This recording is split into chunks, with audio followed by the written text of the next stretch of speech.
Hello, my friend. Today I will tell you another long-forgotten legend. Close your eyes and let the magic transport you to Middle-earth. Our journey begins.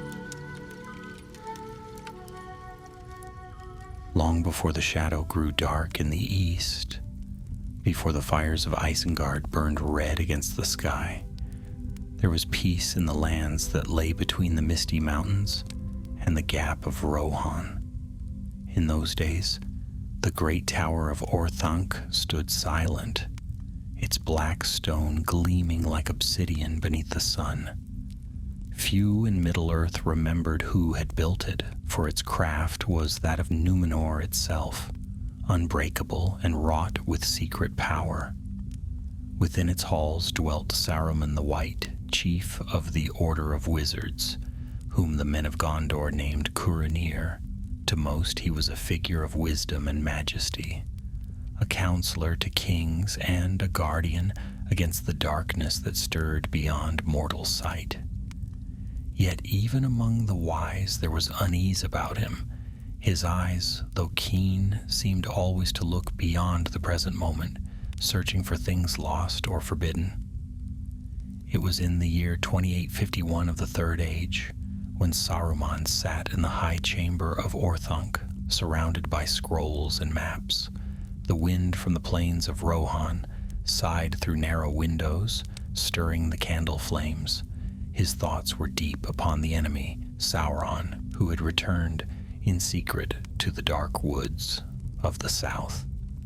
Yet his mind did not rest solely upon Sauron's defeat. No, something else haunted him. The growing sense that others, perhaps even Gandalf, saw further into the designs of fate than he. He turned from his books, pacing across the black stone floor. There must be more, he murmured to himself, more than what the council permits me to know. Power is not in counsel alone. It is in understanding, in mastery. That very evening, as the stars climbed over the White Mountains, a rider came to Orthanc. His cloak was torn, his horse lathered with sweat, and in his hand he bore a small iron coffer. The guards of Isengard, men of Rohan in Saruman's service, led him before the wizard. The man bowed low. "Lord Curanir," he said breathlessly, "I come from the high vales of the White Mountains." "We found it, just as the old record said." Saruman's gaze sharpened. "Found what?" The man placed the coffer on the floor and stepped back. The lid was crusted with age and rust, but beneath it gleamed the faded seal of the King of Gondor. Saruman knelt, breaking it open. Within lay a fragment of parchment, brittle as autumn leaves, covered in runes of Númenor. The writing spoke of an ancient prophecy, the prophecy of the White Flame. It told of a power that once burned in the west, a light of creation and fire, kindled by the valor themselves. It said that one would arise who could call it forth again, to command both flame and order, and bring dominion over all works of the world. Saruman read it 3 times, each word etching deeper into his heart. The words flame and order stirred something within him, a reflection of his own mind, for was he not the master of craft, of knowledge, of structure and control? Had he not studied every secret of the Valar's making? He dismissed the rider with a gesture. "You have done well. Go now and speak of this to no one." When the man had gone, Saruman stood before the window, staring eastward. The sky above the plains was heavy with starlight, and far off he could almost imagine the red flicker of fires, the fires of Mordor reborn. He clenched the scroll in his hand. "So it begins," he whispered. "The White Flame, not of the enemy's making, but older, purer. If such a power exists still, then I shall find it. And none shall surpass me, not even Gandalf the Grey. That night Saruman walked alone among the great ring of stones at the foot of Orthanc. There he gazed toward the mountains, their peaks pale in the moonlight. Somewhere beneath them, if the writings were true, lay the remnants of a Númenorian forge where the white flame had last been kindled. Many who sought it were lost, for strange lights had been seen in those caverns, and voices heard beneath the stone. Yet Saruman's heart, though wise, was not humble.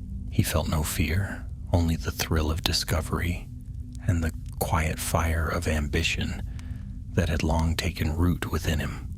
He summoned his steward, a tall man named Ragnar, and spoke to him in the dim hour before dawn. "You will gather a company," Saruman commanded, 3 riders, silent and swift. "You will go into the White Mountains and seek the ruins that lie above the Vale of Gladden. There you will find what is hidden, a chamber of stone carved in the manner of Númenor. Bring me what lies within." Ragnar bowed. "As you will, my lord. And tell no one of your errand," Saruman added, his tone sharp. "This matter is not for the ears of the council." Thus began the first step of a path that would lead the White Wizard far from wisdom's light. For while his servants rode north into the cold mountains, Saruman sat alone in Orthanc, gazing upon the scroll by candlelight. And as he read the runes again, it seemed to him that the words themselves began to shift, glowing faintly as if lit by a fire beneath the parchment. Then from the shadows behind him came a whisper like the breath of wind through dry grass. "The white flame still burns, Curanir the Wise, but not all fires bring light." Saruman turned sharply, but no one was there, only the flicker of the candles and the faint scent of ash in the air. He stood very still, his hand upon the palantir that lay covered beside him. Slowly he drew the cloth aside, and within the crystal orb a faint light shimmered, white, then red like a living ember. Saruman's eyes narrowed, and so the prophecy began to stir. 3 days passed before Ragnar and his company rode out from the ring of Isengard. They were men of Rohan, sworn to Saruman's service, loyal, secretive, and bound by oaths they barely understood. The White Wizard watched them depart from the high window of Orthanc, his pale robes gleaming like a shard of frost. The wind carried their hoofbeats away into the golden plains until even the echo was lost. Then Saruman turned back into the gloom of his chamber. Around him shelves groaned beneath the weight of ancient tomes, relics of forgotten ages. He studied the prophecy again by candlelight, tracing the Númenorian letters with a long white finger. The words spoke of fire that would not consume, of light that obeyed the will of one who had mastered both craft and flame. There were hints of a forge beneath the mountains where the light of Aman had once been caught in metal. He whispered the runes aloud as if the sound might awaken the past. "When the white flame is rekindled, the world shall bow to the one who wields both light and order." The words thrilled him. He could almost feel the pulse of power behind them, something vast and hidden waiting to be found. Yet a sliver of doubt, small and sharp, pricked at his thoughts. The lore of Númenor was perilous. Much of it had been touched by pride before the island fell. Still, Saruman smiled faintly. Pride is only folly when it fails. As the sun set that night, a shadow crossed the plains from the east. It was no rider of Rohan nor messenger of Gondor. A great black crow descended upon the parapet and croaked in a strange, rasping tongue. Saruman turned and spoke softly in reply, for he understood the speech of beasts when he willed it. "What word from the hills?" he asked. The crow shook its feathers, scattering dust from its wings. Death among the men of Rohan, storm in the mountains. One torch burns, then is gone. Saruman frowned. Only one torch? The bird croaked again. Snow fell too early. Wind howled like voices. The men were lost. I saw no more. Then they have failed, Saruman murmured. Fools! Even the simplest task eludes them. But in truth, unease crept into his heart. He dismissed the bird, its black form, vanishing into the twilight, and went again to his chamber of seeing. There, beneath a shroud of velvet, the palantir of Orthonk lay waiting. He hesitated before uncovering it, for he had sworn to the council of the wise that the stone would be used only for great matters. Yet the thought of the white flame burned too brightly to ignore. When he touched the orb, cold light flared within.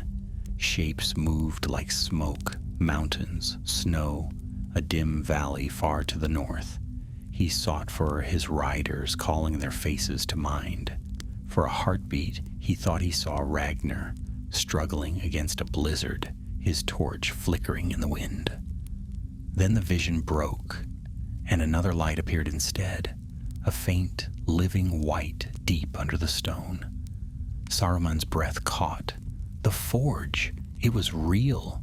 He saw the glimmer of an ancient hall, pillars carved with Númenórean runes, fire frozen in crystal veins along the walls. A great anvil stood at the center, cracked yet glowing from within. Around it, shadows moved, strange, shifting shapes, like the remnants of long-dead flames. But even as he gazed, another presence stirred within the stone, a darker will, subtle yet mocking. A whisper slithered through his thoughts. So the White One seeks the light of fire? But beware, Kurunir. The flame remembers its master. Saruman tore his hand from the palantir. The vision vanished, leaving only cold and silence. His heart thudded in his chest, and for a moment he felt something rare for him. Fear. He covered the stone quickly and stood motionless, the echo of that voice lingering in his mind. By morning he had made his decision. He would go himself. He summoned Grima, his pale-faced servant, who bowed low at the threshold. "My lord calls?" "Prepare my horse," Saruman said. "We ride for the mountains. The men I sent have failed, and I will not be denied." Grima hesitated. "The passes are treacherous, my lord. Snow still lies heavy there."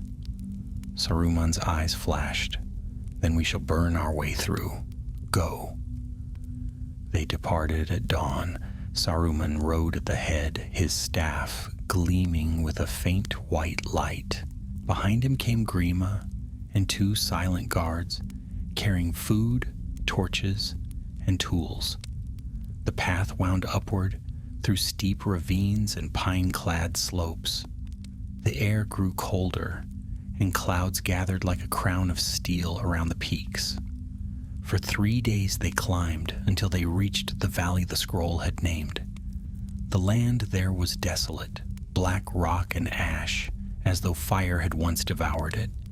In the center rose a hill of stone, split by a cleft that led down into shadow. "This is the place," Saruman said. His voice echoed in the hollow air. They descended carefully, torches flaring in the wind. The walls of the cleft were smooth, marked by ancient carvings that glimmered faintly in the torchlight, circles of flame, the sun, the anvil. The air smelled of sulfur and iron. At the end of the passage, they came upon a door of black stone carved with the runes of Westerness. Its hinges had fused long ago, and its seal was broken. Saruman laid his hand upon it.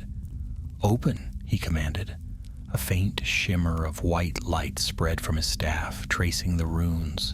The door shuddered, groaned, and swung inward with a sound like the sigh of a dying forge.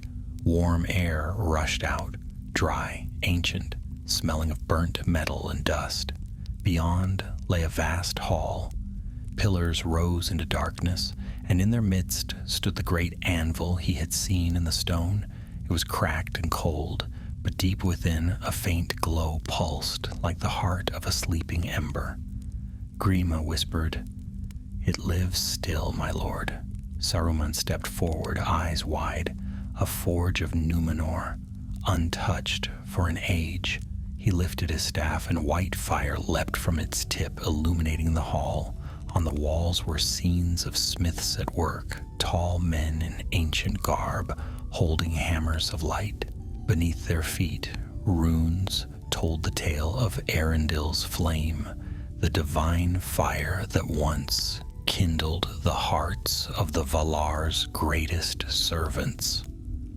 Saruman's voice trembled with awe. The white flame. It was no mere metal, but a living spirit. Fire made flesh. He approached the anvil and laid his hand upon its surface. For a moment, nothing happened. Then the forge stirred, and a whisper rose from the stone itself. A voice faint as breath. "Who wakes me from the sleep of ages?" The torches flickered, and a tremor ran through the floor. Grima stumbled back, but Saruman stood firm. "I am Curanir the Wise," he said, "servant of the Valar, keeper of the flame of reason. I seek the white flame that was kindled in this place." A low, rumbling laugh filled the chamber, cold and distant. "Servant of the Valar?" the voice said. "Long have their servants forgotten me. I was fire before they named it. I was light before they sought to bind it." The glow within the anvil brightened, and Saruman felt heat rise around him. Though no smoke or ash appeared, the spirit was awakening. "Then show yourself," Saruman said boldly. "If you are flame, be flame before me." The light burst forth, white and gold, filling the forge with a sound like roaring wind. For an instant, Saruman saw a figure within the blaze, a tall being of fire and shadow, neither male nor female, its eyes burning with intelligence and pride. Then the light dimmed. The forge fell silent once more. Saruman staggered back, his heart pounding, yet he smiled. He had found it. The white flame was real, and it had spoken to him, and though it was bound in the depths, he knew now that it could be awakened. For a long time after the light faded, silence lay upon the ancient forge. Only the soft crack of cooling stone broke the stillness, echoing faintly among the pillars. The air trembled with lingering heat, though no visible fire burned. Saruman stood motionless, his staff lowered, his white robes dusted with ash. His eyes shone with that hard brilliance which often came upon him when discovery was near. Grima and the guards waited by the doorway, unwilling to step closer. The last echo of that strange laughter still haunted their ears. At length Saruman spoke, his voice low and steady. "This place was not made by mortal hands alone. The Numenorians found it perhaps, but they did not shape it. The fire was older, far older." He turned toward the anvil again. A faint gleam pulsed within its cracks, slow and rhythmic like the breath of a slumbering heart. He felt its heat even from afar. In that glow he sensed something alive, ancient, proud, and unwilling to be mastered. "Bring me the chest," he said sharply. Grima obeyed, opening a small iron coffer that bore the seal of Isengard. Inside were crystals, vials of oil, and fragments of silver wire. Saruman took one of the vials and poured a few drops onto the stone. The oil hissed, spreading like liquid fire across the surface. He began to chant in the tongue of Valinor, the words of awakening once taught to him in forgotten ages. The runes around the forge flared to life, shining with cold white light. The air grew heavy, and a deep hum filled the chamber. The flame within the anvil stirred again, this time brighter, more insistent. Grima fell to his knees, covering his face. "My lord, it wakes." But Saruman did not stop. His voice rose, echoing against the vaulted roof. "By the name of Kurumo, servant of the flame imperishable, I call thee forth. By the craft of Auli and the word of the Valar, awaken and answer." The hall shook. Dust rained from the ceiling, and from the heart of the anvil burst a surge of light so fierce that the men cried out and fled toward the door. Saruman alone stood unmoved, his staff planted before him, his eyes fixed on the blaze. A voice thundered through the forge, vast and unbound. "Kurumo, you dare speak the name of fire!" The light coalesced into a form, a towering shape of living flame, shifting between brightness and shadow. It had no face, yet eyes seemed to burn within it, watching him. Its voice was both wrath and wonder. "The world forgets my name, yet you summon me as a servant. What are you, Pale One, to command the first fire?" Saruman's pulse raced, but pride steeled him. "I am Curanir the White, chief among the wise. I seek knowledge, not servitude. You were forged to illuminate the world, yet your flame lies buried. I would restore what was lost." The spirit laughed, a sound like metal striking metal. "Restore, you would claim. I see it in you. The hunger of the maker who would rule his craft, not serve it. That was the doom of your masters before the seas swallowed them." Saruman's face hardened. "I am not as they were. I am Maya, of the same order as you. Speak your true name, and we shall speak as equals." The fire dimmed slightly, swirling in thought. At last it spoke. "I was once named Nerion, the White Flame, born of Aula's forge before the making of the sun. I was set to guard the secret of creation's fire, lest it be twisted.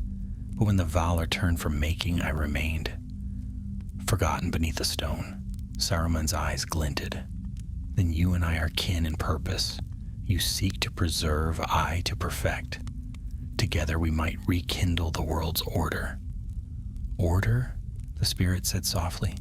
"You mistake order for control. I see your heart, Curanir. You do not seek balance. You seek dominion." Saruman raised his staff, anger rising like heat in the forge. "I seek mastery, yes, but mastery through wisdom, not cruelty. Would you waste eternity whispering in stone when your light could burn again beneath my guidance?" For a heartbeat, all was still. Then the flames surged outward, encircling him. Grima shouted, but dared not approach. "Then prove your mastery," Nerion's voice roared.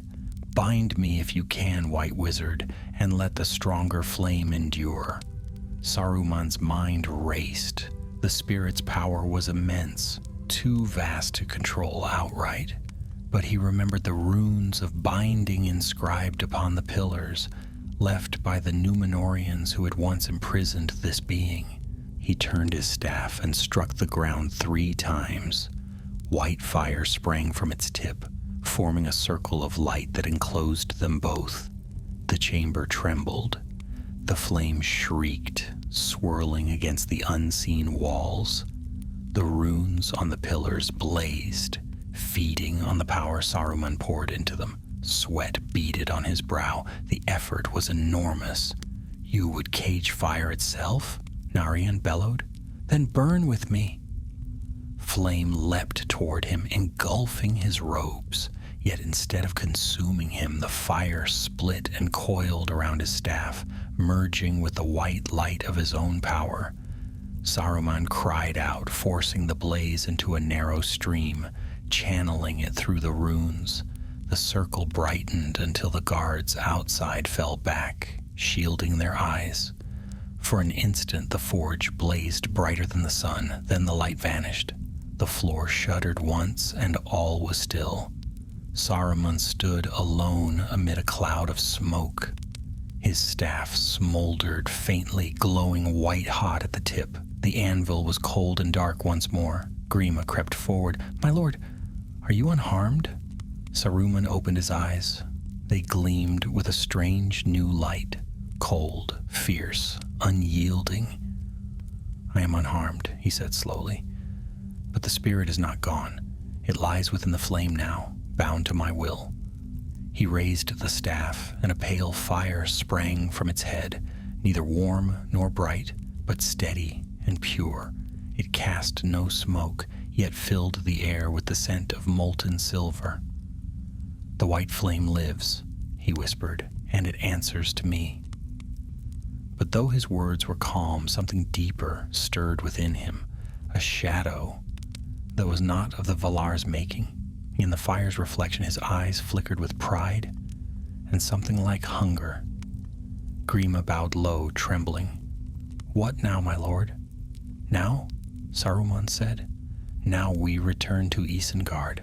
There is much to prepare. The forges of Orthanc will burn once more, and none shall rival their craft." As they left the mountain hall, the wind howled behind them like a dying breath. Deep within the forge, unseen, a single ember still glowed in the cracks of the anvil. It pulsed faintly as if laughing in silence, for though Saruman had bound the flame, he had not tamed it, and far away in the east, a shadow stirred as if the awakening of one fire had called to another. The return to Isengard was long and perilous. Storms swept down from the White Mountains, fierce and unrelenting, as though the very air rebelled against what had been awakened beneath the stone. The narrow paths became rivers of ice and mud, and twice the horses nearly fell from the ledges. Yet Saruman pressed onward, heedless of danger, his staff gleaming faintly in the gloom like a cold star. Grima rode behind, weary and fearful. He had seen what no mortal man was meant to see, the flame that spoke, the power that bent to the will of a wizard. But in his heart he felt no joy at their survival, only dread, for Saruman seemed changed. His eyes, once clear as winter frost, now burned with a hidden light. He spoke little during their journey, and when he did, his words carried a weight that chilled the air around him. When at last the plain of Isengard opened before them, dawn was breaking. The ring of stone walls loomed dark against the pale horizon, and Orthanc rose like a black fang at its heart. Smoke drifted from its high chimneys, though no fire had been lit within for many days. The guards, seeing their lord return, bowed deeply, yet dared not meet his gaze. Saruman dismounted in silence and ascended the long stair. The iron doors of Orthanc opened before him with a groan, and he passed within. Grima followed at a cautious distance, his eyes darting from shadow to shadow. The tower seemed different, warmer, as though some unseen flame now dwelled within its heart. In the high chamber, Saruman laid his staff upon a table of black stone. The pale fire still flickered faintly at its head, alive and restless. For a long time, he stood gazing upon it, unmoving. Then he spoke softly, as if to an unseen presence. "So you endure," he murmured. "Even in the cold of the mountains, even bound by my word, your fire lives. Tell me, spirit of the forge, are you mine now, or am I yours?" There was no answer, yet the flame flared brighter, as though in mockery. Saruman smiled faintly. "Very well," he said. "If you would test me, I shall give you work to do." He descended into the lower halls of Orthanc, chambers long forgotten, even by his servants. There he kindled new furnaces, their mouths wide as caves, their chimneys reaching into the dark above. The sound of hammer and bellows soon filled the tower, echoing through the night. Metal gleamed under the white flame, and strange devices began to take form. Wheels and blades, pipes of iron, rings of steel etched with runes of fire. Grima watched in silence, fearful and awed. Once, Saruman's works had been fair to behold. Crystals of healing, mirrors of starlight, and lamps that burned without oil. But these new creations were different. They were not made for beauty nor for wisdom, but for power. When he dared to speak, his voice was trembling. "My lord, what purpose do these works serve?" Saruman turned to him, his expression unreadable. Purpose? The same purpose that drives the world to endure. The elves fade, men forget, even the valor turned from Middle-earth. But craft remains. Through craft, power is preserved. I merely shape it as it was meant to be. He took up a ring of metal, unfinished, still glowing from the forge. The white flame is not only a spirit, it is knowledge, Grima. It shows me what can be made, what can be controlled. Soon Isengard will become more than a fortress.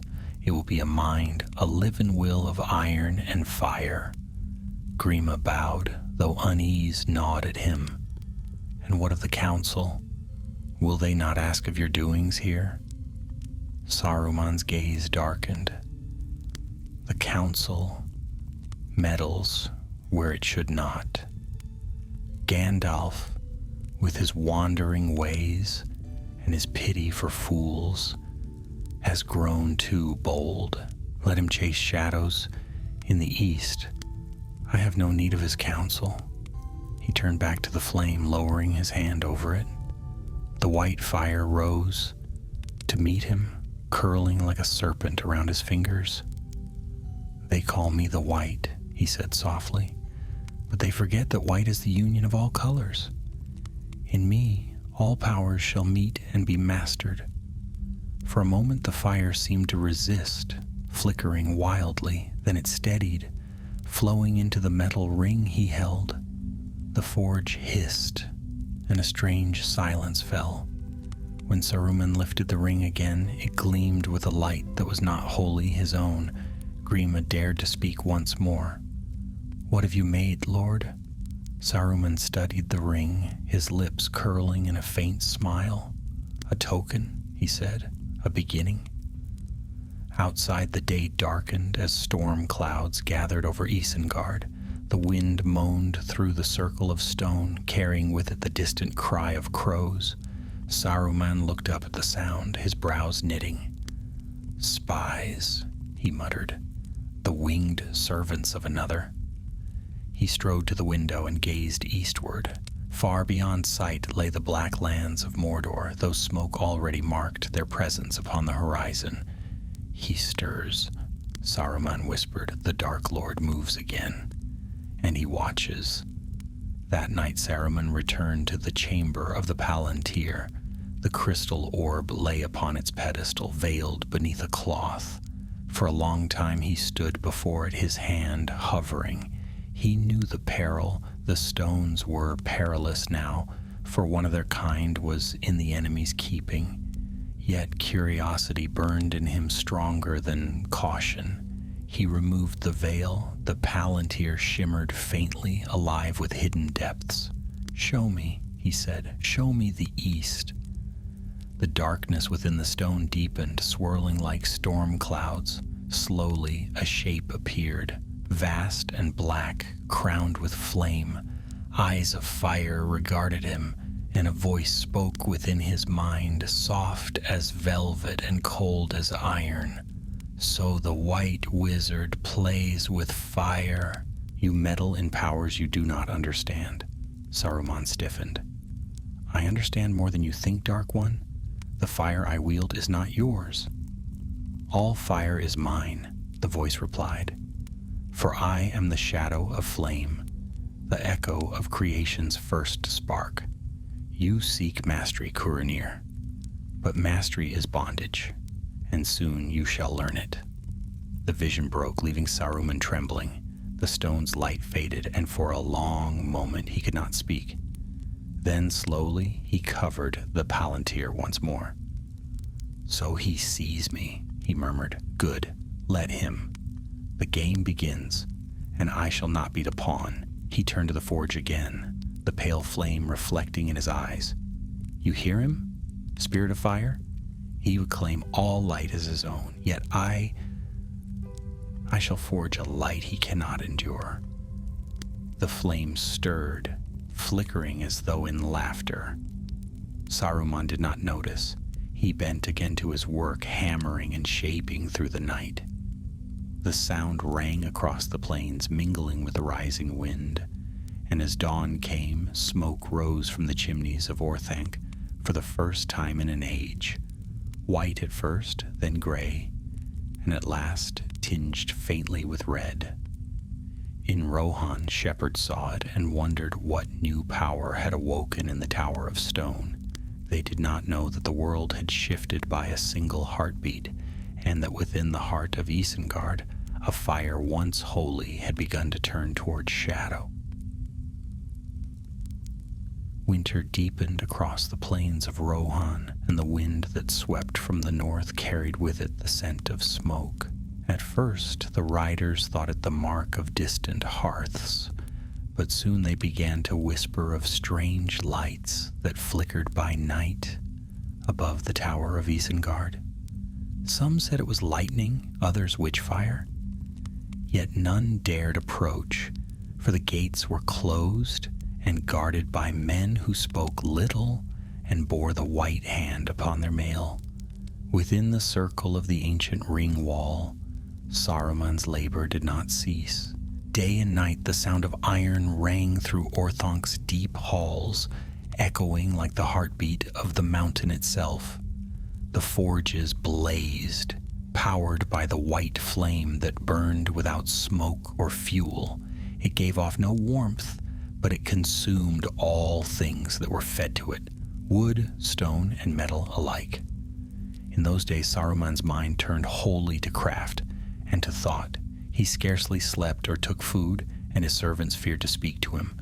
His robes, once pure as snow, were stained with soot and ash, and his hair, silver as frost, now caught glints of dull firelight. Grima moved silently through the tower, bearing his lord's commands to the workmen, yet in secret he grew afraid.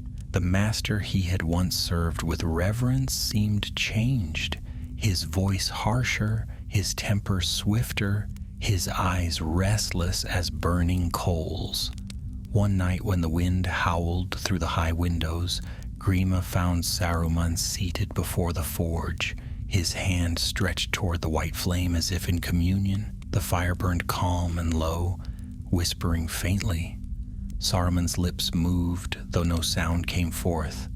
Then suddenly he spoke aloud, his tone sharp as steel. "You mock me," he said. "You think me bound by your will, as the smiths of old were bound. You forget, Flame of Aula, that I too am of the Maiar. I am not your servant." The flame leapt higher, casting long shadows across the walls. A faint voice, like the hiss of molten metal, seemed to answer him. "You would master me? Then learn my price, White One. Fire obeys none who do not burn." Saruman's face hardened. "Then let me burn," he said, and with that he thrust his hand into the fire. Grima cried out, but the wizard did not flinch. The white flame wrapped around his fingers, coiling up his arm like a serpent of light. For a moment the air was filled with a sound like ringing bells. When he drew back his hand, the skin was unmarked, yet his eyes glowed faintly as though reflecting the forge. "See now," Saruman said, turning toward Grima. "The flame accepts me. It is mine." Grima fell to his knees. "My lord, this power is perilous. The council forbade such arts." "The council is blind," Saruman thundered. "They speak of wisdom, yet they fear knowledge. Gandalf would sooner light a pipe than a forge. No, what I do here is beyond them. I shall forge a power that will guard the West when all others fall." He lifted his staff, and the white flame rose with it, forming a column of light that reached to the tower's roof. Sparks rained like stars. Behold Grima, Isengard, reborn. That night the valley trembled. The ground beneath the tower split, and from the earth rose channels of molten stone that Saruman shaped into furnaces and vents. The circle of Isengard became a wheel of flame and smoke, its fires gleaming even beneath the snows of winter. Far to the south, travelers on the road to Helm's Deep saw the red glow and crossed themselves, whispering that a new shadow had risen in the north. In the following weeks, messengers came from Gondor seeking counsel. Saruman met them with smooth words and gentle smiles. He spoke of experiments in craft and the strengthening of Isengard's walls.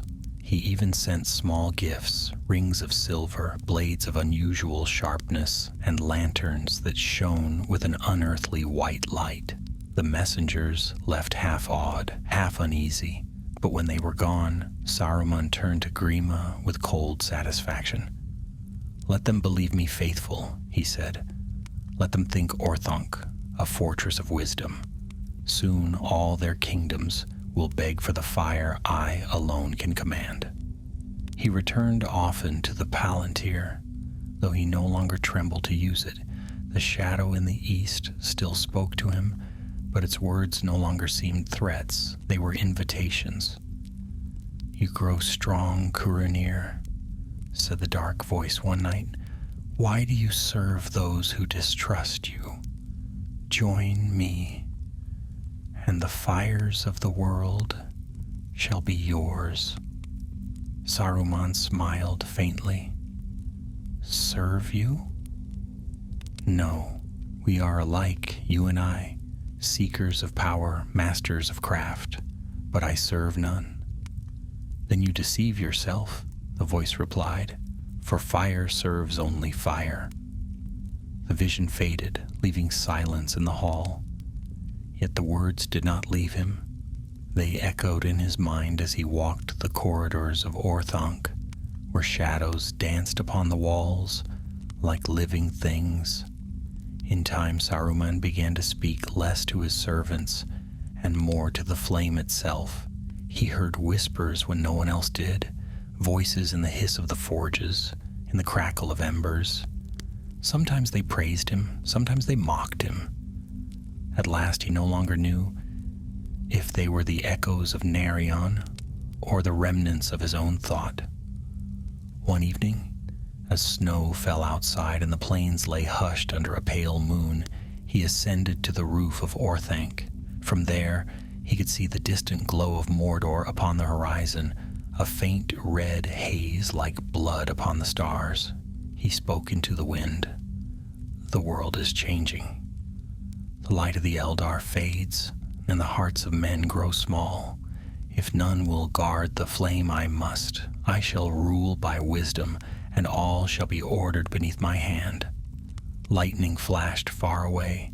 In its brief glare, the clouds seemed to form the shape of a vast eye, watching. Saruman did not look away. Below, the furnaces roared louder. White smoke rose, drifting eastward. The land itself seemed to tremble with anticipation.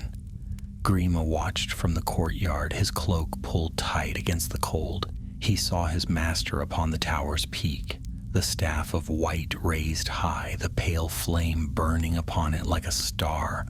For a moment it seemed that all of Isengard was alive with light, terrible and beautiful. Then the fire dimmed, and darkness closed again around the tower. That night, Grima could not sleep. In his dreams, he saw the forge beneath the mountains, and within it the bound spirit laughing softly as the world turned red. When dawn came, a new banner flew over the walls of Isengard, the white hand of Saruman, open and unyielding, marked by a faint trace of fire at its center. Thus began the rise of the White Flame's servant, and though no herald proclaimed it, the first embers of war were kindled. The snows of winter melted slowly, and the plains of Isengard turned from white to gray. then to the hard green of early spring. The fires within the tower did not cease. Day and night they roared, filling the valley with the sound of hammers and the hiss of metal. Smoke drifted in long ribbons over the mountains, and the streams that flowed from Orthunk's circle ran warm, tainted with ash. From afar, travelers who passed along the gap of Rohan spoke of the strange light that burned by night upon the tower's crown, and of deep voices chanting in unknown tongues.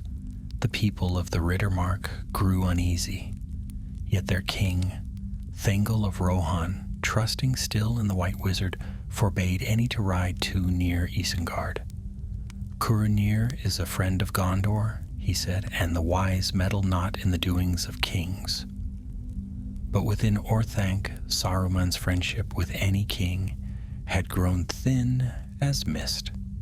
He cared little now for the riders who watched his walls, or for Gondor's stewards who sent their cautious messengers. His heart was set upon other labors. Each morning, he descended to the deepest chambers of the tower, where the white flame burned without end. There, in the half-light of the forges, he wrought wonders and horrors alike. He learned to shape the voice of fire, bending it to whisper secrets of metal and stone.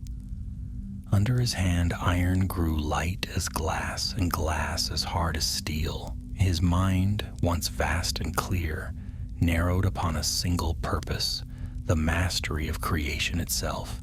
Yet not all his work was a craft.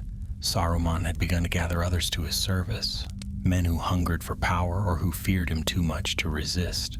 They came quietly to Orthanc by night, smiths from Dunland, hunters from the wild hills, and a few of darker sort, outcasts from Gondor, who spoke in low voices of strange things they had seen in the east.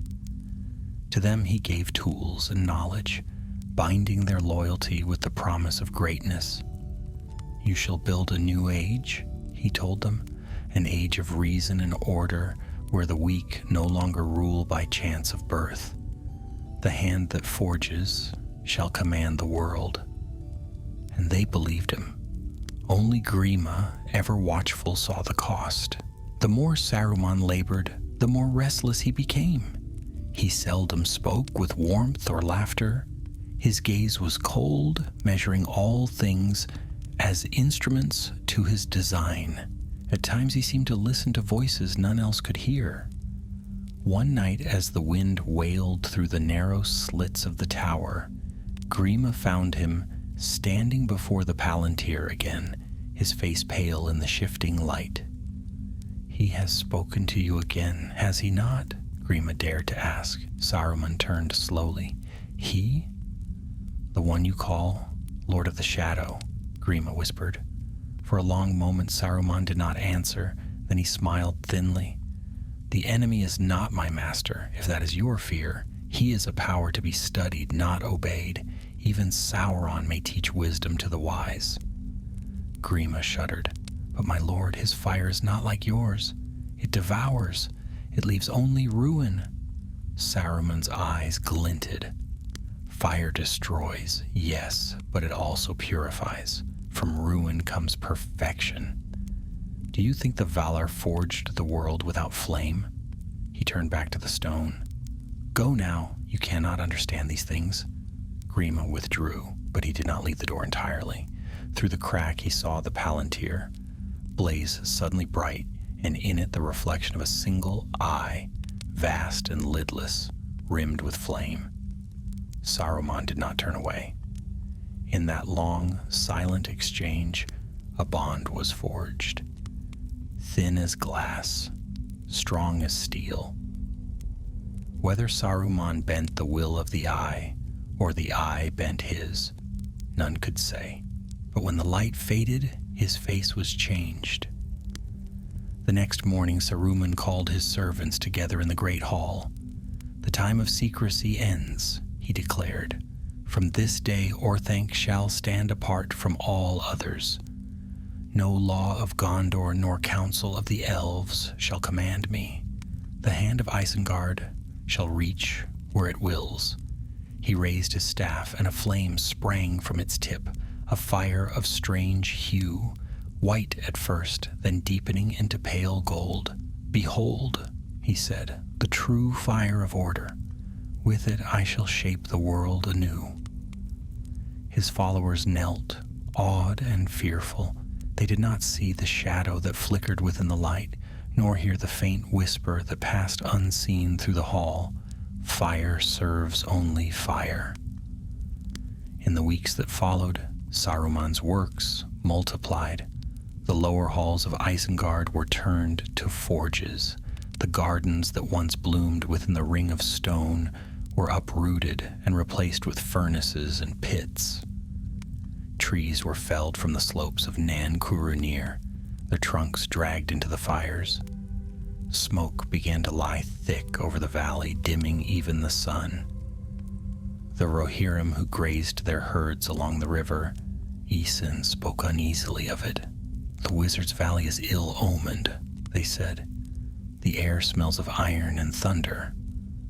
But their lords forbade them to speak further, for Saruman's messengers rode often between Isengard and Edoras, bearing rich gifts, horses, gold, and blades that never dulled.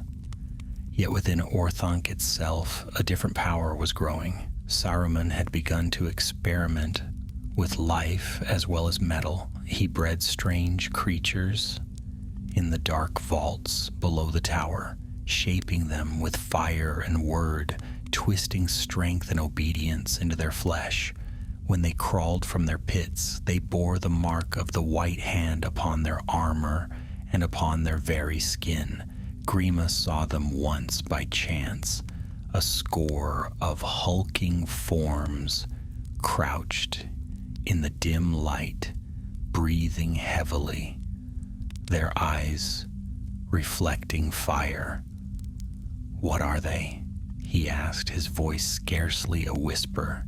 "Workers," Saruman replied, "children of the forge. They will build the walls that men cannot." "But they are not men," said Grima, trembling. Saruman looked at him, his face unreadable. "Does it matter what they are, if they serve?" For the first time, Grima felt something colder than fear. Pity. But pity found no place in Isengard. The White Wizard's vision now filled every chamber, every thought.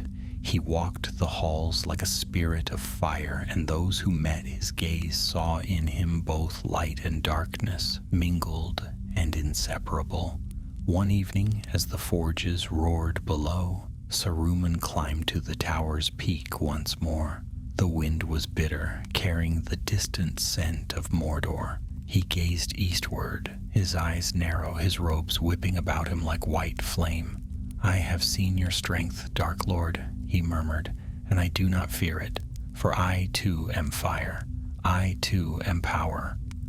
And far away, in the black lands, beyond the mountains, the eye stirred as if amused. Lightning flashed, lighting the plains of Isengard below. The rivers steamed, the smoke rose higher, and within the tower the white flame burned ever brighter, its light no longer pure, but tinged faintly with red.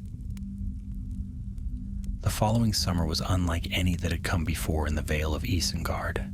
The grass withered early, and the Isen ran dark and sluggish, fouled by ash and oil. Strange shapes moved by night through the mist, tall, broad-shouldered figures that left deep prints in the soil, vanishing again before dawn. The herdsmen who wandered too close to the tower's ring returned no more, and the folk of Rohan began to call the valley Curunir's shadow. But within Orthanc, the White Wizard was blind to such fears. His labor had become a fever that no rest could quench.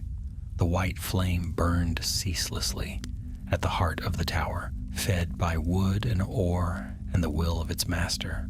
The forges thundered like a great heart, and their red glow lit the narrow windows at night, so that the tower seemed aflame from crown to root.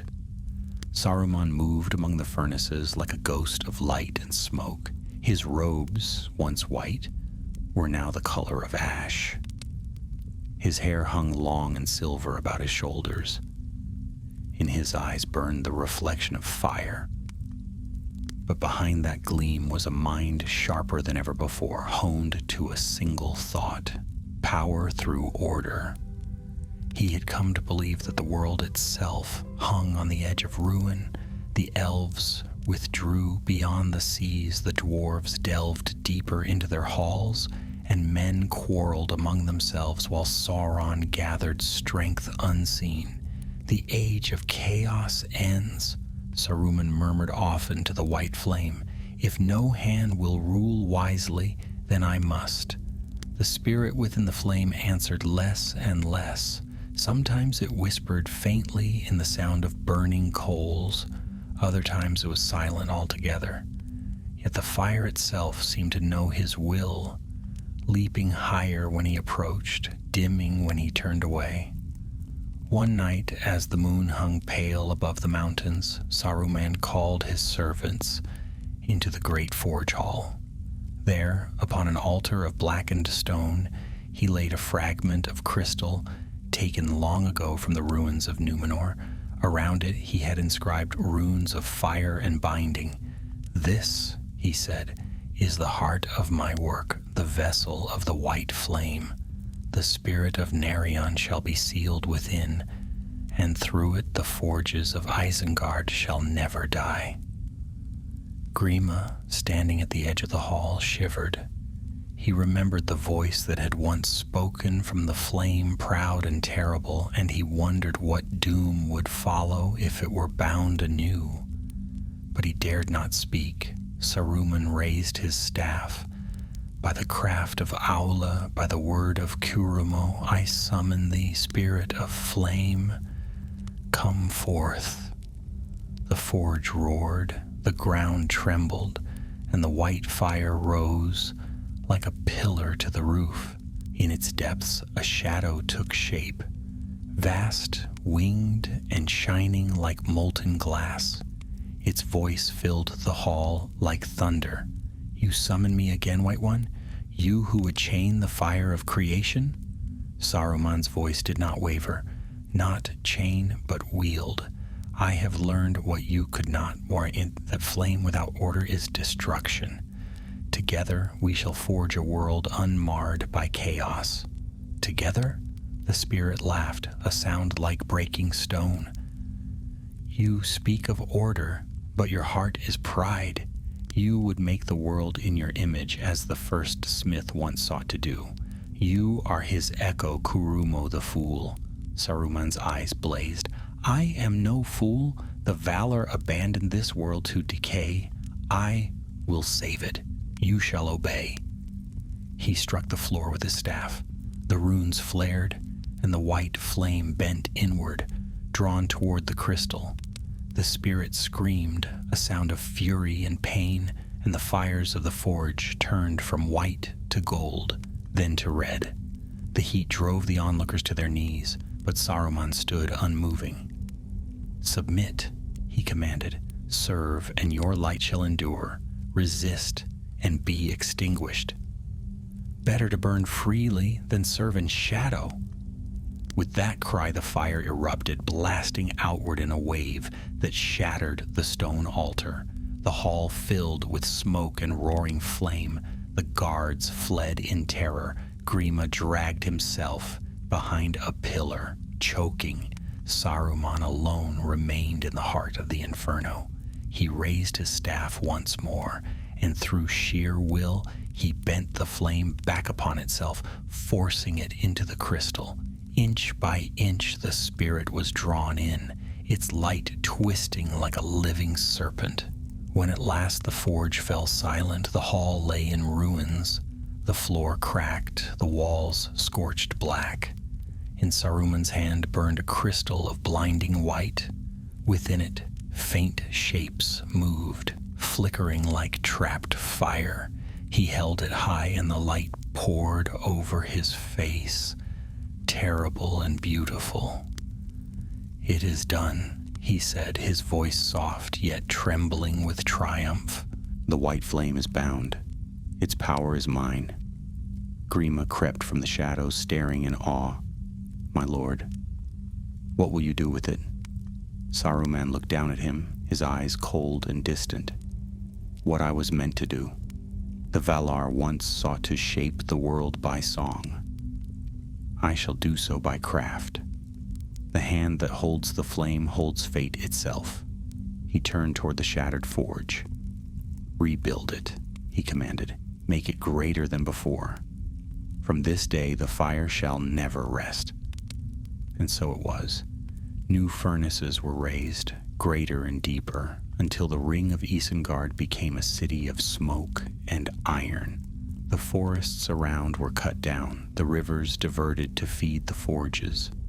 The sky grew dim even by day, and the cries of hammers echoed far into the hills. Word of these deeds reached the ears of Gandalf the Grey, who rode swiftly from the south to see what had become of his brother in the Order. But when he came to the gates of Isengard, Saruman met him with smiles and soft words. "Welcome, Mithrandir," he said, bowing low. "You come as ever with suspicion, yet I assure you all is well. The forges you see are but my preparations against the growing darkness. Even now the east gathers strength. Should we not do the same?" Gandalf looked upon the tower, upon the smoke and the burning fields. His heart grew heavy. "You speak fair, Saruman, yet your fair speech smells of ash. Tell me truly, what flame burns in your tower that is not of Sauron's making?" Saruman's smile did not falter. "A flame older than he, purer than shadow, the white flame that the Valar themselves once kindled. Fear it not, great pilgrim. It burns for the good of all." But Gandalf's eyes, though weary, saw the truth. "I fear no flame," he said, "but I grieve for those who think they can command it." For a heartbeat, the two wizards stood in silence, the one cloaked in gray, the other in white, yet neither wholly what they seemed. Then Saruman turned away. "Go if you will," he said. "When the darkness falls, remember who sought to master it." Gandalf left, troubled in heart, and from the tower's high window, Saruman watched him ride away, the crystal burning in his hand like a captive star. In the stillness that followed, the faint voice of Nerion whispered from within the crystal, mocking and sad, "You have bound me, Curunir. Yet every flame that is bound seeks to spread. Even now you kindle what you cannot contain."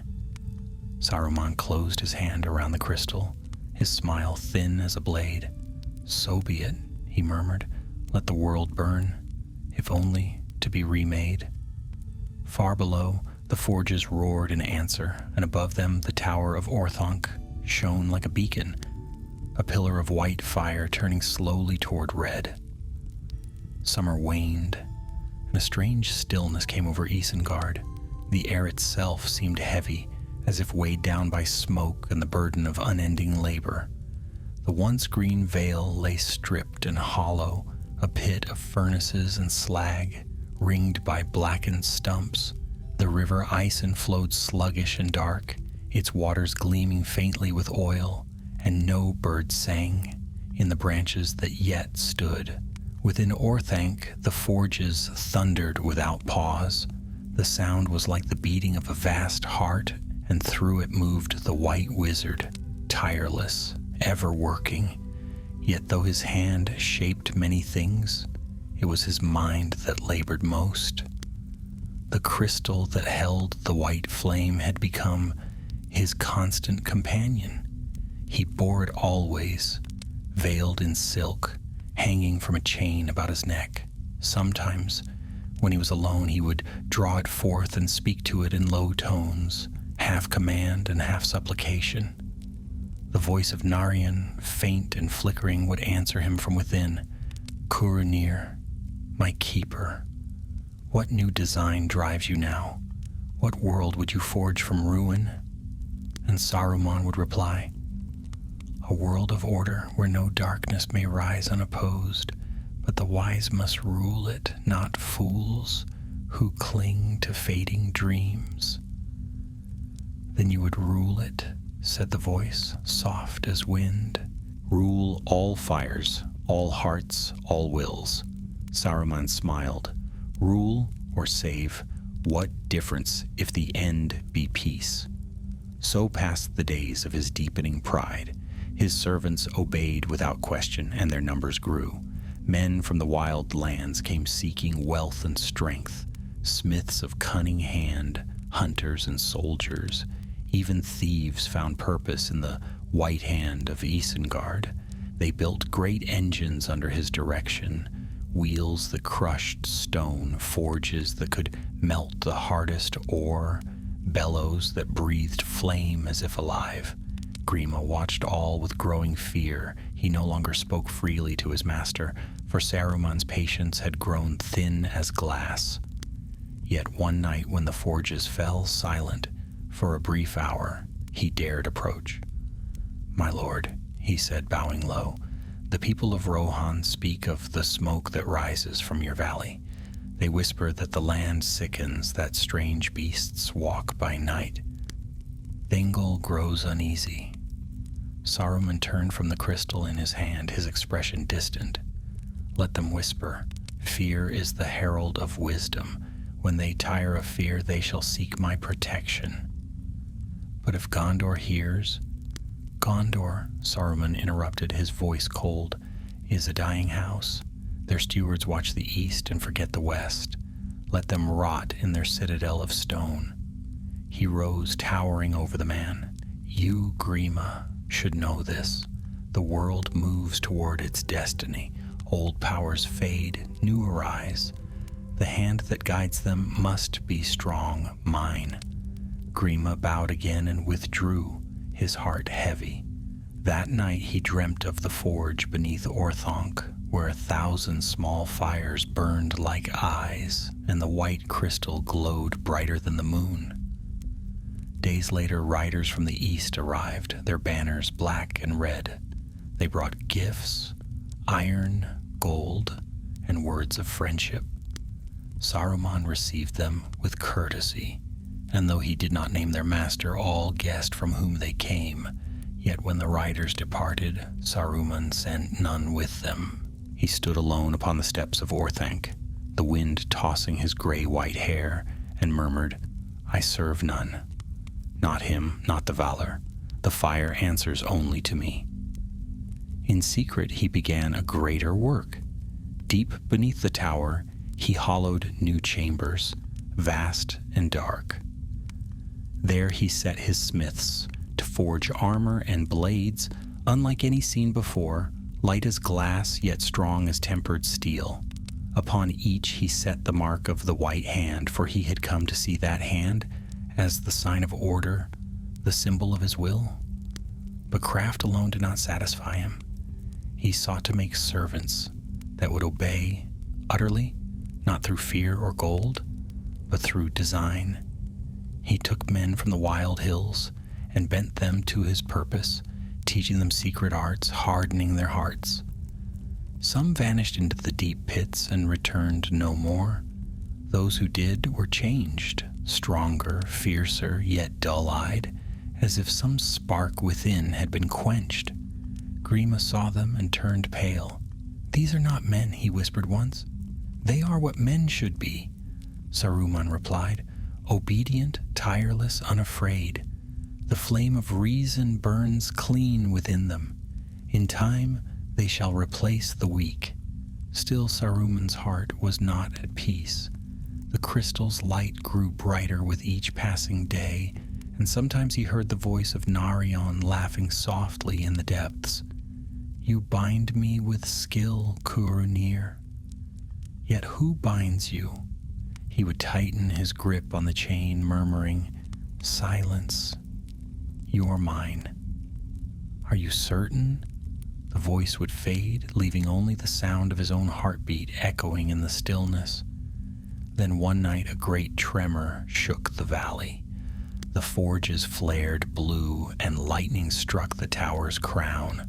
The crystal upon Saruman's breast blazed like the sun, and for an instant he saw within it not fire but a vast eye, red and lidless. He staggered, clutching at his chest, and the voice that came to him was no longer Narian's.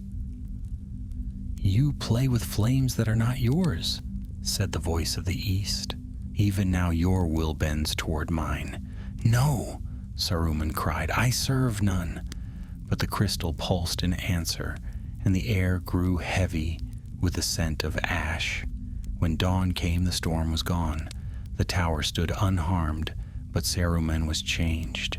His servants found him pale and silent, staring eastward from the high window. He spoke no word for many days. At last, when he returned to the forge, his voice was calm, almost gentle. "Begin again," he said. "The world hastens to its hour, and we must be ready." Grima saw that the white flame no longer burned pure. Its light was now tinged with crimson, and though it shone bright, it cast no warmth. So the work of Isengard went on. The smoke rose higher, the forest fell, and the earth trembled with the march of hammers. Yet beyond the walls, the winds of the world shifted. In the east, the hosts of Mordor stirred. In the north, shadows crept again through Mirkwood, and far away in the quiet halls of Rivendell, Elrond half-elven looked toward the south and said softly, "The white no longer shines unshadowed." But in Orthanc, Saruman smiled. "Let them see shadow," he murmured, "for soon all light shall pass through my hand, and none shall call me lesser." He turned to the crystal that hung against his heart, and within it, faint and mocking, the voice of Narion whispered once more, "Fire serves only fire, Curunir. Remember this." Yet Saruman did not heed. He went back to his forge where the white flame burned red, and the smoke of his labors rose like a herald to the darkening skies of Middle-earth. Autumn came to the Vale of Isengard, though little of its gold touched that withered land. The wind that swept down from the mountains carried only the scent of iron and ash, and the trees that had once ringed Nan Curunir were gone, their roots torn from the earth. The ground was scarred by pits and trenches where molten light flickered deep below. Smoke hung always in the air, dimming the sun to a pale disk. Within the tower of Orthanc, the forges never slept. Saruman's servants moved like shadows through the ringing halls, tending the fires, shaping weapons, building strange engines whose purpose none could guess. The white wizard's presence filled the tower as if it were alive. His voice carried through every chamber, calm and cold, commanding as the wind over stone. In those days, Saruman seldom left Orthanca's high chamber. There he labored over scrolls and runes, tracing with patient care the symbols of fire and craft. Upon his breast still hung the crystal that held the white flame, but now it glowed more red than white. When he worked, its light cast long shadows on the walls, and the air around him trembled faintly, as though something unseen listened from within the stone. Sometimes in the still hours before dawn, he would lift the crystal and gaze into its depths.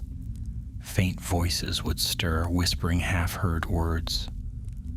Some sweet as song, others sharp as iron striking iron. He could no longer tell which belonged to Narion and which came from elsewhere. "Why do you linger in silence?" he asked it one night.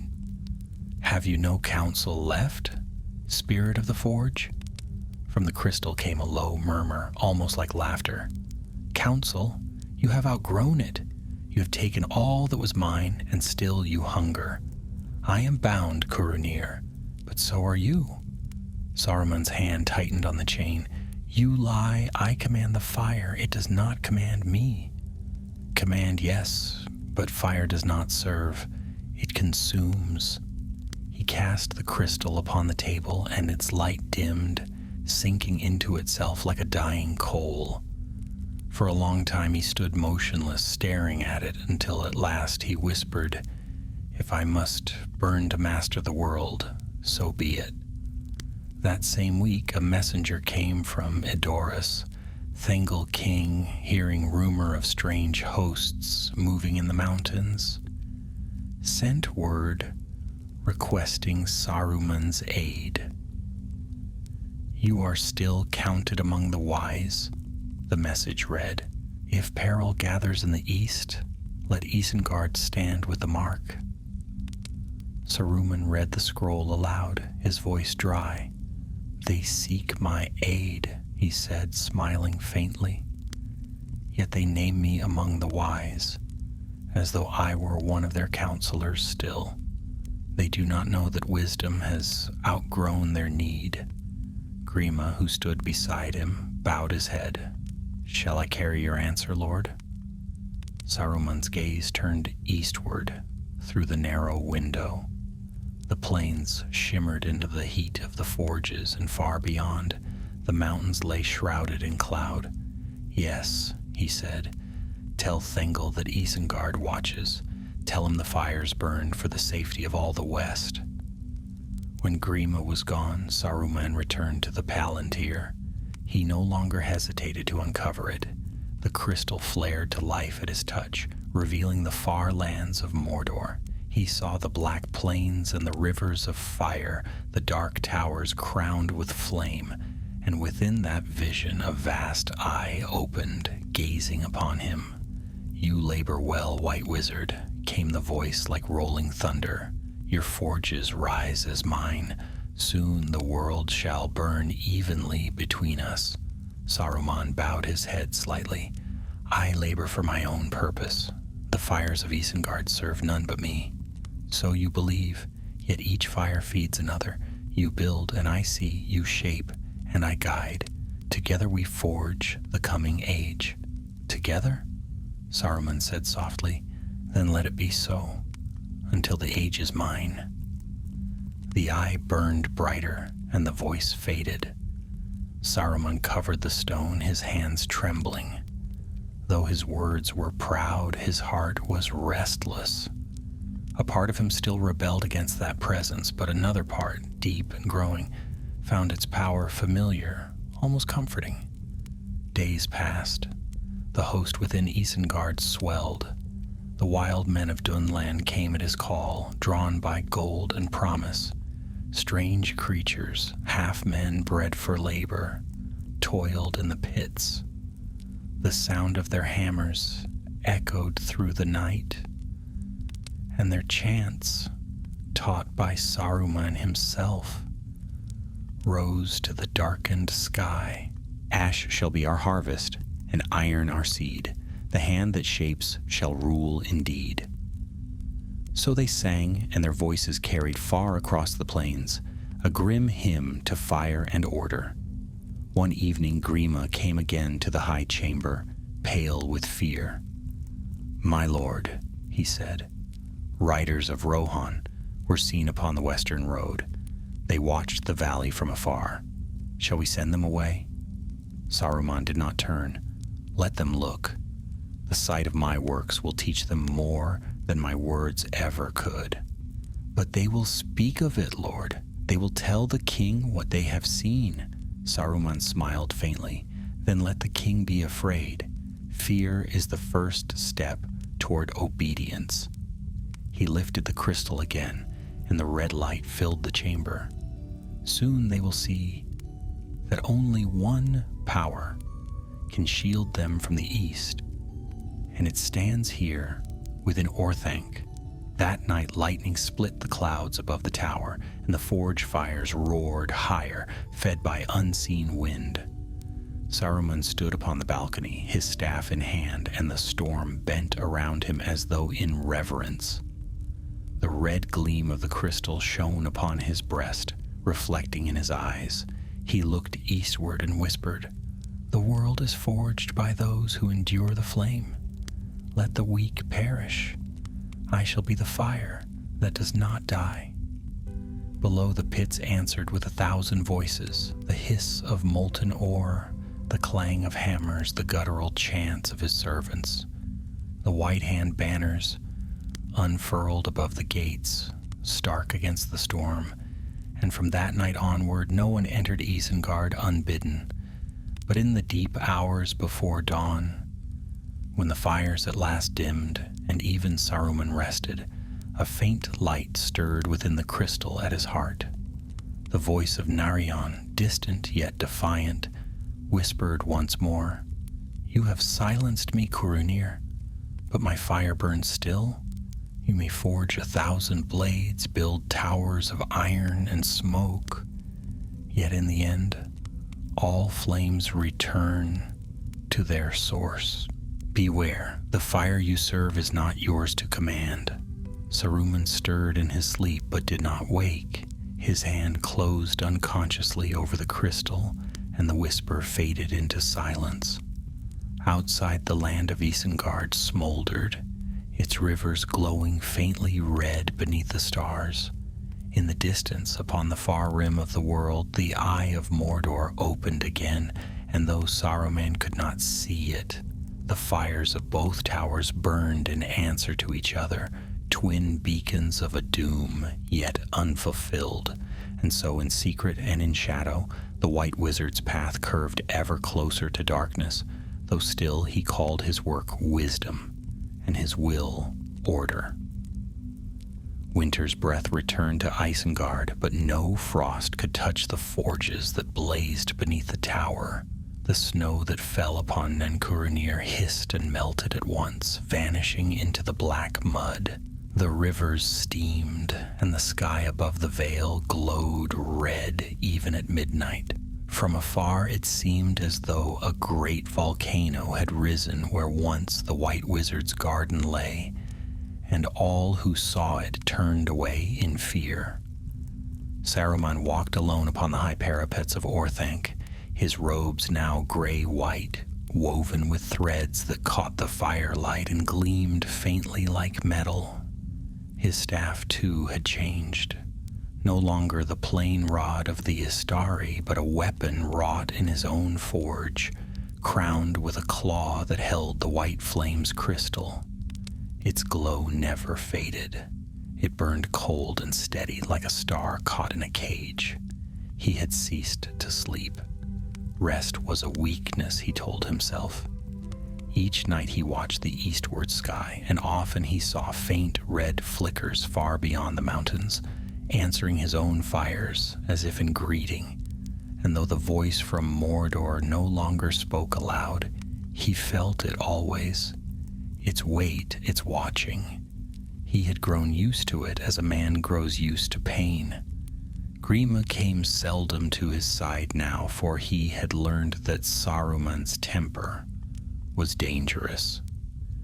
When he did appear, it was to deliver tidings from the world, beyond the smoke. "The riders of Rohan draw near," he said one morning. "They camp by the Isen, and their scouts have come as far as the gate." Saruman turned from the window. "Let them come. I have nothing to hide. They speak of war, Lord. They fear that you build armies in secret." He smiled faintly. "Fear is wisdom, born too late. The day will come when they will beg for my armies." At his word, the gates of Isengard opened, and the riders who watched from afar beheld the hosts of Orthanc. Out from the smoke marched ranks of dark-clad men, their armor gleaming dull red in the light of the forges. Among them moved shapes greater than men, broad of shoulder and thick of limb, bearing pikes and hammers. Their faces were half hidden beneath iron helms, and upon every breast was the mark of the white hand. The riders of Rohan turned and fled, carrying their tidings to adore us. But Saruman only watched them go, his expression calm, his eyes shining. "So begins the shaping of the world," he said softly. In those days he spoke often to his servants of a new order that would rise from the ashes of the old. The age of chance is ended, he told them. The weak shall no longer govern the strong. Under my hand all things shall find their place, as metal finds its shape beneath the hammer. And they believed him, for his words had the power of fire. They burned into the hearts of those who heard them. None dared question him, though many trembled when he passed, for there was something in his gaze that no longer belonged to the world of living men. Yet not all within Orthanc were silent. In the deep vaults, where the furnaces roared, the crystal that held Narion's spirit still glowed upon his staff. Sometimes, when Saruman worked, he would hear faint murmurs rising from the flame. You forge weapons for peace, yet your heart knows war. You seek to rule by reason, yet your will is tyranny. Saruman would answer in thought, peace must be made by strength. Order is mercy, and I alone can bear its burden. Then you bear the burden of the Valar who fell before you. Remember them, Curunir, the makers undone by their own pride.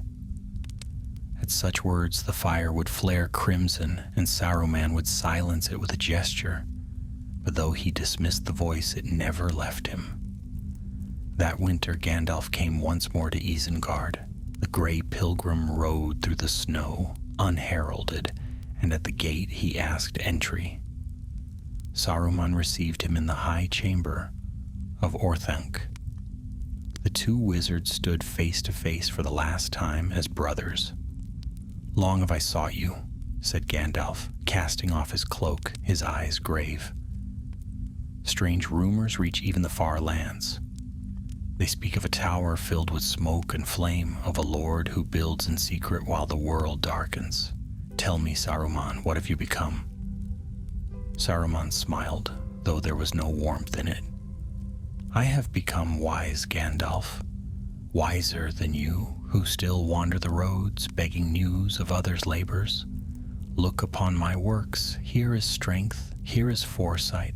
While you linger among hobbits and half-folk, I have forged the only power that can stand against Mordor. Gandalf's brow furrowed. Against Mordor, or beside it? Saruman's voice grew sharp. You think me servant to that shadow? Fool, I am its equal.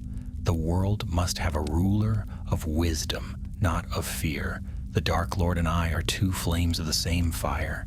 He in the east, I in the west. Between us the world shall be remade. Gandalf's eyes darkened. You speak as one already lost. Do you not see? He has you in his grasp, and you mistake your chain for a crown. For a heartbeat the chamber trembled. Saruman's hand tightened upon his staff, and the crystal flared. Enough. You will not preach to me of chains. I am master of my fate and of yours. Join me, Gandalf. Together we can end the rule of weakness. Serve me, and we shall wield the flame of creation itself. But Gandalf did not bow. He stood firm, his gray cloak stirring in the rising wind. I will serve no darkness, nor the pride that apes it. There is only one light, Saruman, and you have turned from it. Then in wrath and despair, Saruman lifted his staff.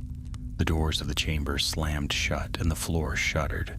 So be it, he said. If you will not join me, you shall remain until your mind is changed. Lightning flashed outside, casting their shadows long upon the walls. Gandalf lifted his head, unafraid, but Saruman's power bound him, and the air grew heavy with heat.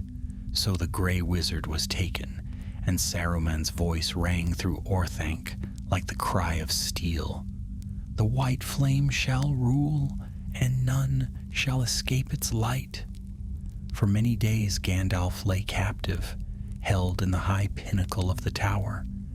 From there he saw the fires of Isengard below, the endless labor of its forges, and he knew that the heart of his brother had been consumed by the very power he sought to command.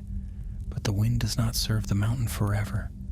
One night, as the moon rose pale above the plains, a whisper came to Gandalf upon the wind, the call of Gwaihir, the Wind Lord, and the great eagle descended, bearing him away from Orthank's heights.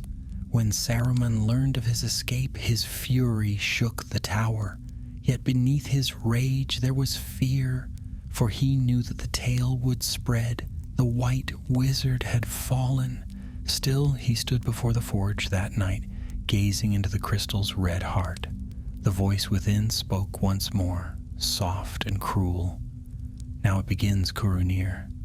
The world burns, and you are the spark. Saruman smiled, weary and proud. Then let it burn, he murmured. From the ashes, I shall rise as flame unending. And as dawn broke over the blackened valley, the first armies of Isengard marched forth, their banners bright with the mark of the white hand, and their song rose above the clang of the forges, a song of fire and conquest, heralding the last days of peace in Middle-earth. Spring returned to Middle-earth, but no green touched the valley of Isengard. The rivers were choked with ash, the sky dim with smoke, and the very earth seemed weary beneath the weight of fire. Yet in the heart of that ruin stood Orthanc, tall and black, its peak crowned with flame. Within its walls, Saruman the White had completed his transformation, not into darkness as he once feared, but into something colder and prouder, a will of iron and flame that bowed to none. The forges thundered without rest. Men and creatures alike labored in the pits, shaping the will of their master into steel. The hosts of Isengard multiplied, lines of dark soldiers, their faces masked, their armor gleaming with a dull red sheen. The mark of the white hand adorned every shield, every banner. The air was filled with the sound of hammers, the shriek of metal, and the deep, rhythmic chant of thousands working in unison. Saruman stood above it all, gazing from his high balcony. He watched the march of his armies, the endless smoke rising from the furnaces, and felt a strange calm.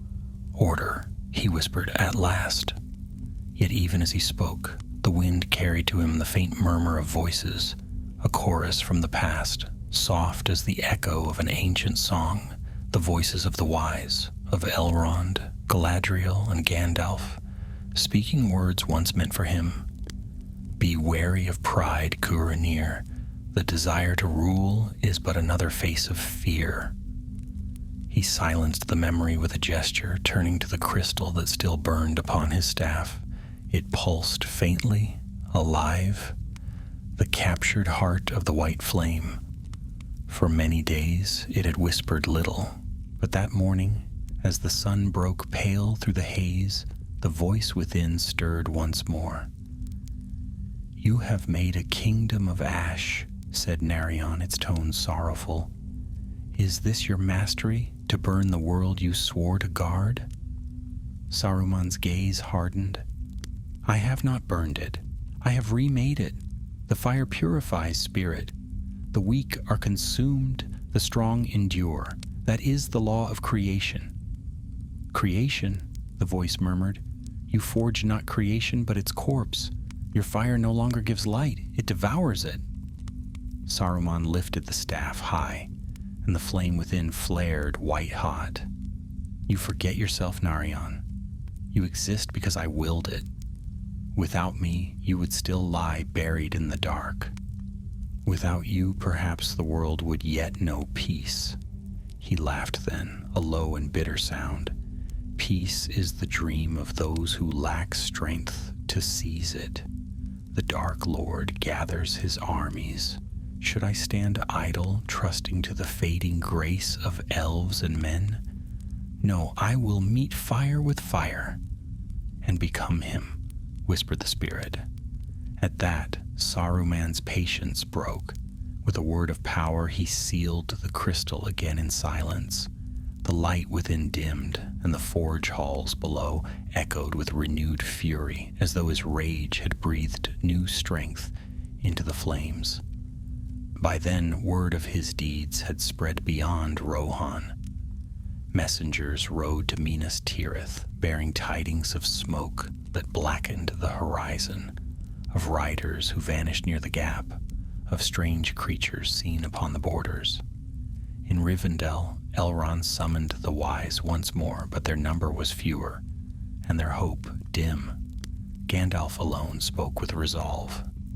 "Saruman's heart is lost," he said, "but his power may yet be turned. The white flame that once served the Valar lies in bondage to him. If it can be freed, his strength will fall." "Then who shall free it?" asked Elrond gravely. Gandalf's eyes darkened. "If I must, I will go myself." Thus it was that the gray wizard set forth once more toward Isengard, though all counseled against it. He rode beneath the shadow of the white mountains, swift and silent as the wind, and at last he came again to the Ring of Stone. Saruman awaited him, calm and proud. "So the exile returns," he said. "You could not stay away, could you? You long to see what true power is." "I came to see what has become of my brother," Gandalf answered, "and to give you one last chance. Cast down your pride, Saruman. The power you wield is not yours to keep." Saruman smiled thinly. "And to whom should I yield it? To the Valar who turn their faces from this world? To the Dark Lord whose dominion I alone can match? Or to you who hides behind pity and calls it wisdom? No, Mithrandir, the age of your kind is over. The age of order begins." He raised his staff, and the fires of Isengard blazed higher. From the pits below came the thunder of marching feet, and the air grew thick with heat. "Look upon my works," he cried. "These are my servants, born of fire and discipline. No darkness nor light shall undo them." But Gandalf stood unmoved. "Then you are already undone, for you have built your strength on lies. The fire you claim bends to no will but its own. You are its servant, not its master." For a heartbeat, Saruman faltered. The crystal at his staff flickered, and from within came a faint, sorrowful whisper. "He speaks truth, Curanir." Saruman's eyes blazed. "Silence!" he roared, and the crystal flared red. The tower shook, and the wind howled. "No voice commands me." But even as he spoke, the flame rebelled. The light burst from the crystal, white and searing, and Saruman staggered. The spirit of Narion rose before him, a being of fire unbound, its light filling the hall. "I was born of creation, not of dominion," the spirit said. "You have used me for your pride, and now I am free." Saruman cried out and struck with his staff, but the fire leapt from it, tearing through the air. It consumed neither stone nor flesh, yet all light vanished in its wake. Gandalf covered his eyes, but when the brilliance faded, the spirit was gone, and Saruman knelt upon the black floor, the crystal shattered beside him. For a moment all was silent. Then Saruman rose slowly, his face pale, his eyes hollow. "So be it," he said. "The white flame is lost, yet its memory lives in me. Fire cannot be unlearned." Gandalf regarded him sadly. "You were the greatest of us, Saruman. You might have been a beacon. Instead, you chose to be the storm." Saruman turned away. "And what is the storm but the cleansing of the sky?" He lifted his staff once more, though now its light was dim. "Go, Gandalf. The next time we meet, it shall be as foes." Gandalf departed, heavy of heart, and from that day forth he was known as Gandalf the White, for the flame of Narion had touched him as it fled, leaving a light in him that no darkness could shadow. But in Orthanc, Saruman stood alone among the ashes of his own making. He gazed upon the forges of Isengard, where his armies yet marched, and whispered, "The fire is gone, but the work remains. I shall finish what I began." Outside, thunder rolled across the mountains, and lightning crowned the tower once more.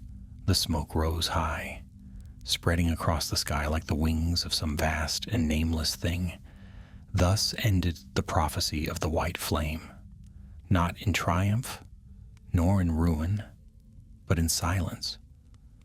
For though the flame had fled its master, its echo endured, and the world would not soon forget the light of the one who had sought to master creation itself. And far away in the east, a dark power smiled, for even in his fall, Saruman had fulfilled the prophecy.